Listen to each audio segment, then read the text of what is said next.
আল্লাহর হাবিব সাহাবায়ে কেরামদেরকে নিয়ে বসে আছেন, আবু বকর রাদিয়াল্লাহু তাআলা আনহু বসে আছেন।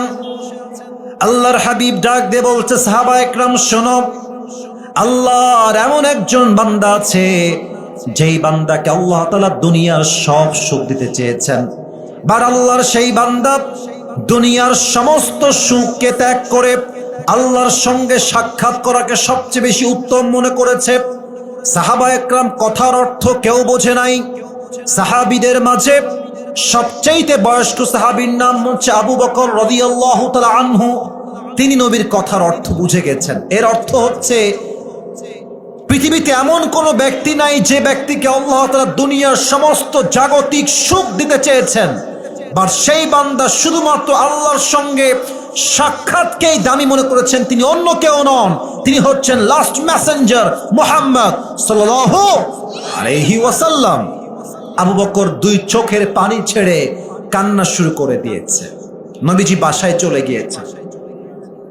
নবীজির গায়ে প্রচন্ড জ্বরে নবীজি আক্রান্ত হয়ে গেছেন। আসরের নামাজ হয়ে গিয়েছে, আজানের সময় আজান হয়ে গিয়েছে, নামাজের সময় হয়ে গেছে।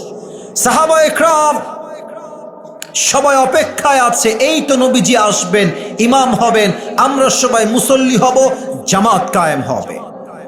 8টা বেজে যায়, 9টা বেজে যায়, সময়ের পরে সময় চলে যায়, নবীজি কেউ আসছেন না, নবীজি আসছেন না।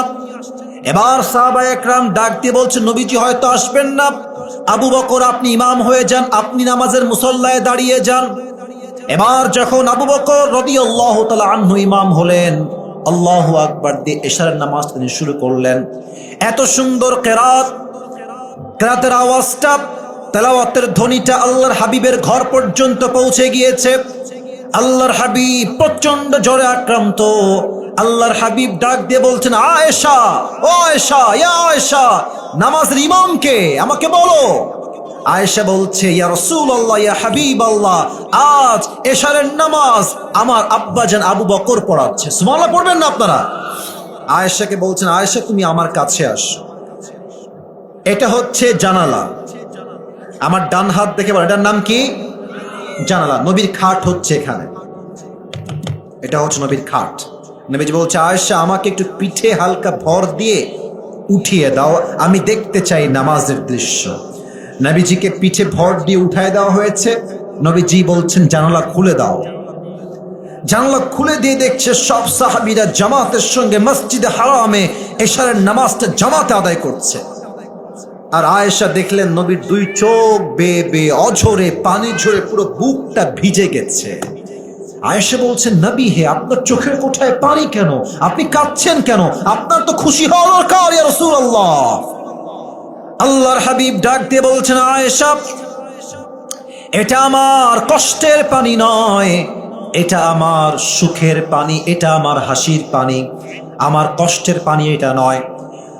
এবার আয়েশা ডাক দিয়ে বলছে, ইয়া রাসূলুল্লাহ, ইয়া হাবিবাল্লাহ, আপনি হাসি না দিয়ে আপনি কান্না করছেন কেন? আপনার খুশির কারণটা কি? আল্লাহর হাবিব বলছেন, হয়তো আমি দুনিয়ায় বেশি দিন আর থাকবো না, তবে যেই জামাতটা আমার সামনে কায়েম হচ্ছে, এই জামাতটা কায়েম করার জন্য হাজার হাজার সাহাবীকে বুকের তাজা রক্ত দিয়ে শহীদ হতে হয়েছে। ঠিক কিনা বলে? হাজার হাজার সাহাবী শহীদ হয়েছে। সাহাবীদের তাজা রক্তের বিনিময়ে উহুদের ময়দানে আমার দাঁত শহীদ হয়েছে, দান্দান মুবারক শহীদ হয়েছে। রক্তের বিনিময়ে, জীবনের বিনিময়ে আল্লাহর জমিনে আল্লাহর জামাতটা কায়েম হয়েছে। ঠিক কিনা বলে? নবীজি রাতের বেলা ঘুমিয়ে গেলেন। ফজরের নামাজের পরে নবীর কাছে জিবরাইল আসলেন। বলেন সবাই, কে আসলেন? না, আমি কথা না শুনলে বলবো না। বলেন সবাই, কে আসলেন? আমার হাদিস তো শেষের দিকে, ওয়াজ তো আর বেশিক্ষণ হবে না, আপনারা তো মাহরুম হয়ে যাবেন। বলেন সবাই, নাম কি? জিবরাইল আসছেন। আসসালামু আলাইকা ইয়া রাহমাতাল লিল আলামিন। নবী হে, আপনাকে সালাম। তবে এই সালামটা আমি দেই নাই, এটা স্বয়ং আল্লাহ তাআলা আরশে আজিম থেকে আপনাকে সালাম পাঠিয়েছে। সুবহানাল্লাহ। আরে ভাই, জোরে কোন সবাই সুবহানাল্লাহ। ও নবী, আপনি কেমন আছেন? আপনার শরীর কেমন? নবীজি বলছে, জিবরাইল, আলহামদুলিল্লাহ আলা কুল্লি হাল, আমি অনেক ভালো আছি, তবে আমার গায়ে প্রচন্ড জ্বর, আমি জ্বরে এত বেশি আক্রান্ত যে আমি ডান কাত থেকে বাম কাত হতে পারছি না জিব্রাইল। এবার জিব্রাইল ডাক দিয়ে বলছে, আল্লাহর হাবিব, আজ আমি জিব্রাইল একা আসি নাই, আমার সঙ্গে একজন মেহমান বাহিরে দাঁড়ায় আছে, আপনার কাছে আসতে চায়। আল্লাহর হাবিব ডাক দিয়ে বললেন, মেহমানকে বাসায় নিয়ে আসো, ভেতরে নিয়ে আসো। মেহমান অন্য আর কেউ নয়, ইসমুহু মালাকুল মউত। মালাকুল মউত আল্লাহর হাবিবের দরজায় আসছে, এসেই নবীর কাছে দাঁড়িয়ে প্রথমে সালাম পেশ করেছে আর বলছে, হে নবী, আমি প্রত্যেকটা নবীর রূহ কবজ করেছি, প্রত্যেকটা সাহাবীর রূহ কবজ করেছি, প্রত্যেকটা আল্লাহর ওয়ালির রূহ কবজ করেছি, but you are the first man. আপনি আমার পুরো জীবনের প্রথম পুরুষ যাকে রূহ কবজ করার পূর্বে আমি সালাম দিয়ে সম্মান জানিয়েছি। নবী হে, আল্লাহ আমাকে বলেছেন, জিবরাইল খবরদার কোনো বেয়াদবি করবা না। এই কথা বলো তোমরা, এই ছেলেবেলা, এই মেজাজটা গরম করে এত সুন্দর করে কথা বলছি, বারবার কথা বলে বাম সাইড থেকে, একদম ডোন্ট শাউট, একদম কথা বলবো না। নবী হে, আল্লাহ আমাকে বলেছেন আমার হাবিবকে আগে জিজ্ঞেস করবা যে তিনি কি আমার কাছে আসতে চায় কি চায় না। যদি তিনি আসতে চায় তবে নিয়ে আসবা, যদি তিনি থাকতে চায় তাকে তুমি সেখানে রেখে আবার বিদায় নিয়ে চলে আসবা। সুবহানাল্লাহ পড়বেন না আপনারা? এবার আল্লাহর হাবিব চোখ তুলে তাকিয়েছেন জিব্রাইলের দিকে। জিব্রাইল, বলো তো আমি কি করব, আমি কি থাকবো না যাব? জিব্রাইল ডাক দিয়ে বলছে, ইয়া রাসূলুল্লাহ, ইয়া হাবিবাল্লাহ, আল্লাহ তাআলা আপনার দিদারের জন্য আরশে আজিমে অপেক্ষায় অপেক্ষমান রয়েছে। বলেন সবাই সুবহানাল্লাহ। ও নবী, আপনি গেলেই মনে হয় ভালো হয়। এবার নবীজি বলছে, ও আচ্ছা আচ্ছা, তাহলে আমাকে যেতে হবে তাই না? ঠিক আছে, আমি যাব, নো প্রবলেম এট অল, কোনো সমস্যা নাই।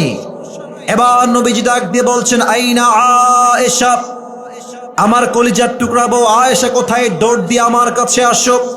আয়েশা ডাক শুনে দৌড় দিয়ে নবীর কাছে আসছে। ইয়া রাসূলুল্লাহ, কি হয়েছে আপনার, কি লাগবে আমাকে বলেন, যা বলবেন তাই করতে আমি রাজি আছি। বলছে, আয়েশা, তোমাকে যে আমি কয়েকটা টুকরা স্বর্ণের অংশ দিয়েছিলাম, সেই স্বর্ণগুলো কোথায়, গোল্ড গুলো কোথায়? আয়েশা বলছে, হে আল্লাহর হাবিব, আমি সবগুলো স্বর্ণ যত্ন করে রেখে দিয়েছি, আপনার কি লাগবে? বলছে, আমার লাগবে না, এখনই যাও, সব স্বর্ণ বের করো, সব স্বর্ণ বের করে আল্লাহর রাস্তায় সব স্বর্ণ তুমি এখনই সাদকা করে দাও, দান করে দাও। হে আল্লাহর হাবিব, কেন দান করবো? থাক না, আমার কাজে দিবে, ফাতেমার কাজে দিবে, আলীর কাজে দিবে, থাক না স্বর্ণগুলো আমাদের বাসায়। আল্লাহর হাবিব ডাক দিয়ে বলছেন, আয়েশা শোনো, আমি আমার রবের সঙ্গে এমন অবস্থায় সাক্ষাৎ করতে চাই যে অবস্থায় আমার কাছে একটা টাকাও পয়সা ছিল না। আমি আমার রবের সঙ্গে এমন অবস্থায় সাক্ষাৎ করতে চাই, আমি আল্লাহকে ডাক দিয়ে বলবো, আল্লাহ, দুনিয়ায় গিয়েছিলাম খালি হাতে, ফিরেও আসছি খালি হাতে, একমাত্র তোমাকে ছাড়া পৃথিবীর কাউকে আমি খুশি করি নাই, কোনো কিছু আমি অর্জন করি নাই। পড়েন সবাই সুবহানাল্লাহ।